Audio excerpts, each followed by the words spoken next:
ফিকে হয়ে গেছে মোদি ম্যাজিক। বিরোধীদের কাছে ধরাশায়ী হয়ে বিজেপি একক সংখ্যাগরিষ্ঠতা হারিয়ে এখন পরনির্ভরশীল।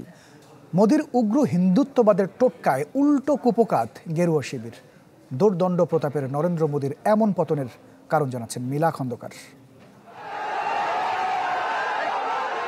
2019 থেকে 2024 303 থেকে এক ধাক্কায় বিজেপির আসন নেমে এলো 240-এ। 5 বছরের ব্যবধানে অনেকটাই ফিকে মোদি ম্যাজিক। নিজের বারাণসীতেও জয়ের ব্যবধান কমায় মোদি ম্যাজিক আর কাজ করছে না বলেই মনে করা হচ্ছে। নির্বাচনের আগে উগ্র হিন্দুত্ববাদের ফুলকি ছড়িয়েছিলেন নরেন্দ্র মোদি। ঝড় তোলার মতো ইস্যু না পেয়ে তড়িঘড়ি করে অযোধ্যায় উদ্বোধন করা হয় রাম মন্দির। ভোটের প্রচারেও জনকল্যাণমুখী প্রকল্প পেছনে ফেলে একের পর এক নিশানা করা হয় মুসলিমদের।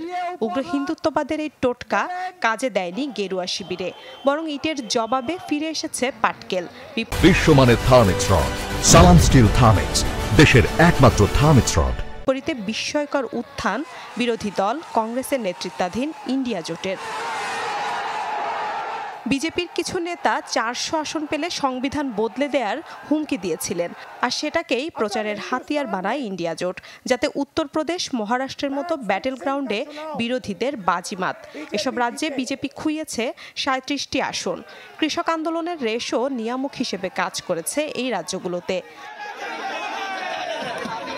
মোদির পিছিয়ে পড়ার আরেক কারণ সেনাবাহিনীর অগ্নিবীর প্রকল্প, যাতে সেনাবাহিনীতে স্থায়ী চাকরির ব্যবস্থা তুলে দিয়ে চুক্তিভিত্তিক নিয়োগের ব্যবস্থা করা হয়। সরকার গড়ার পর এই প্রথা পাল্টে স্থায়ী নিয়োগের প্রতিশ্রুতি দেন কংগ্রেস নেতা রাহুল গান্ধী।